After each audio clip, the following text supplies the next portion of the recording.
Hai guys, selamat datang di channel Story Kaori, channel kedua dari artikel YouTube. Jangan lupa subscribe, share, dan like video ini. Cara-cara kolom komentar di bawah ini. Kisah pemuda kaya, anak bos besar, pemilik 73 perusahaan, yang menjadi cleaning service. Episode 656. Kenshin yang menggendong anak kecil. Berjalan bersama Pak Sarmin dan Ibu Marni. Dua orang tua yang bajunya terlihat kusut. Wajah mereka yang tak asing bagi security. Kenshin yang sudah di depan pintu restoran langsung dihentikan. Salah satunya langsung bertanya, "Oh ya mas, mau kemana memangnya? Ini bukan jalan umum yang dilewati. Ini restoran tempat makan orang-orang kaya. Jadi mas dan bapak serta ibunya kembali saja. Silahkan berbalik arah." Security satunya dengan tangannya mempersilahkan Kenshin berputar kembali. Kenshin pun menjawabnya, "Oh ini pak, saya memang mau masuk ke restoran. Saya dan bapak serta ibu ini akan makan di dalam. Jadi memang tujuan saya begitu." Security-nya pun menunjukkan wajah tak suka. Terkesan tak percaya dan meremehkan. Hingga langsung saja bicara, "Apa masnya tidak salah akan makan di sini? Ini restoran, sekali makan bukan berharga puluhan ribu. Tapi bayarnya satu piring di sini hampir jutaan. Bahkan bisa puluhan juta. Jadi masnya ini sudah salah tempat. Silahkan kembali saja. Lihat itu yang parkir pakai mobil semua. Mobil-mobil sport yang mewah. Hanya masnya yang pakai motor saja. Itu pun biasa kurir yang mengantar paketan. Yang biasa masuk ke halaman restoran ini. Saya kira tadi masnya ini kurir. Ternyata mau makan di sini." Dua orang security tertawa, lalu melanjutkan bicaranya. "Oh ya, lagian bapak dan ibu tua ini, kita sudah biasa melihatnya. Mereka makan mengambil sisa makanan di luar. Jadi masa sekarang mau masuk ke restoran? Di dalam itu orang-orang yang terhormat. Banyak di antara mereka bos-bos perusahaan. Kalau masnya dan bapak serta ibu ini masuk ke restoran, bisa-bisa mereka tak akan suka. Kita-kita yang akan dimarahi. Restoran ini juga kena imbasnya. Jadi masnya kembali saja. Masih banyak warung di luar." Kenshin tak diperkenankan masuk ke dalam. Kenshin pun lalu bilang, "Tapi ini saya berniat membeli makanan di sini. Saya bisa membayarnya." Security pun menjawabnya, "Ah kamu bercanda saja anak muda. Kalau gitu tunjukkan uangmu. Apa ada di sakumu?" Kenshin pun mengambilnya. Setelah diambil dengan tangannya, hanya terselip 500 ribuan. Yang uang itu untuk beli es krim. Security pun melihatnya. Langsung saja bicara, "Oh hanya segitu uangmu? Ya nggak cukup mas makan di sini. Sepiring saja paling murah 1 jutaan. Belum minum dan biaya tempatnya. Semua ada hitungannya. Paling tidak satu orang yang masuk ke restoran ini biasanya menghabiskan 5 juta. Nah itu hanya 500 ribu yang dipunya. Mana cukup untuk makan di sini? Kalau bertiga dan sama anak kecil ini, harusnya makan di warung saja. Pasti cukup uangnya." Security meremehkan Kenshin. Memang di dompet Kenshin hanya ada uang segitu. Kenshin tak membawa uang yang banyak. Kemudian Kenshin bicara, "Oh ini saya ada ATM pak. Saya membayarnya pakai ini saja." Kenshin menunjukkan kartunya. Namun security sudah tak percaya. Malah mereka bilang, "Wah kalau itu semua juga punya. Saya pun juga ada. Tapi apakah kartu ATM-mu itu ada uangnya? Jangan-jangan hanya 100 ribuan. Sudah mas, lebih baik kembali saja. Daripada nanti bikin masalah." Security mulai mengusir Kenshin. Di tengah itu di dalam, ada pengumuman dari customer service. Customer service-nya bicara, "Oh ya mohon maaf sebelumnya. Untuk mobil yang parkir di sebelah selatan, mobil Lamborghini dan Ferrari, Mercedes serta BMW, dengan plat nomor yang saya sebutkan. Mohon untuk keluar sebentar. Tolong dipindahkan mobilnya ke tempat yang aman. Sebab petugas kebersihan pemerintah sedang memotong daun-daun pohon di atas jalan. Kami khawatir akan terkena ke mobilnya. Jadi kami minta maaf karena mengganggu waktunya."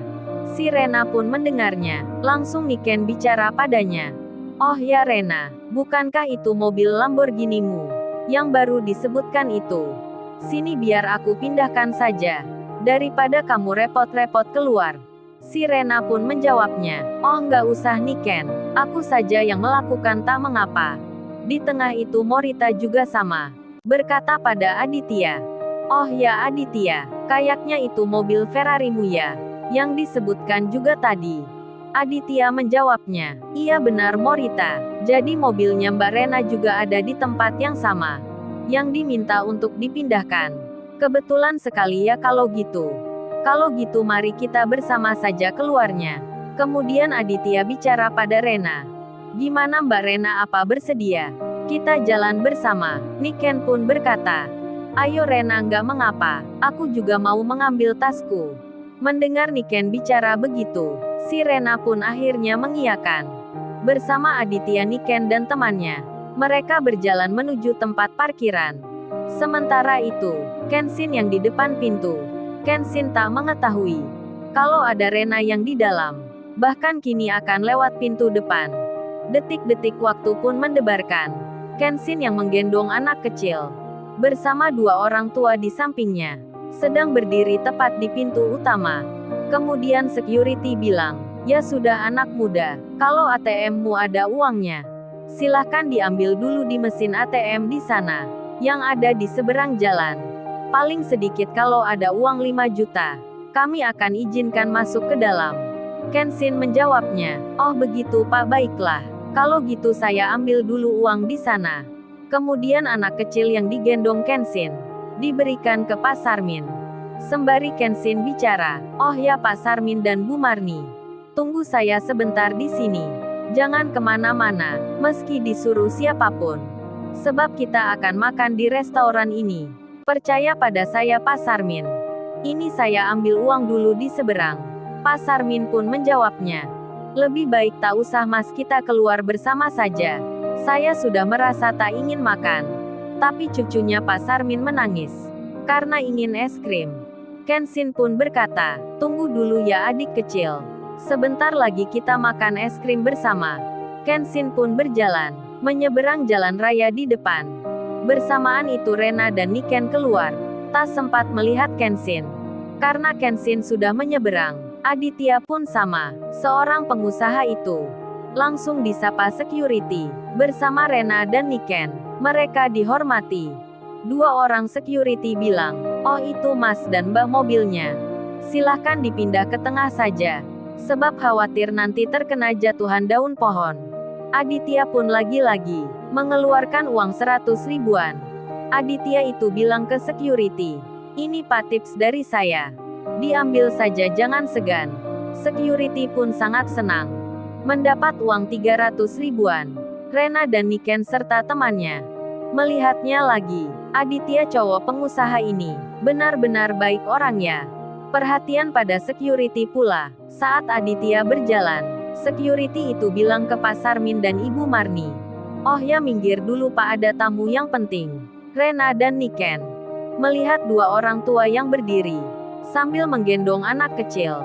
Disuruh security minggir. Rena pun melihat Pak Sarmin. Pakaiannya seperti orang tak punya. Aditya pun melihatnya pula. Tapi Aditya tak memberinya uang. Malah langsung berjalan ke mobilnya. Hingga Rena menghampiri Pak Sarmin. Orang tua berpakaian kusut. Wajahnya memelas. Rena pun berkata, ini Pak ada uang silahkan diterima. Untuk bapak dan ibunya. Serta untuk adik ini. Dipakai untuk makan di luar. Si Rena memberikan uang. Namun Pak Sarmin bilang, terima kasih mbak. Tapi saya sudah berjanji pada seorang pemuda. Tak akan kemana-mana.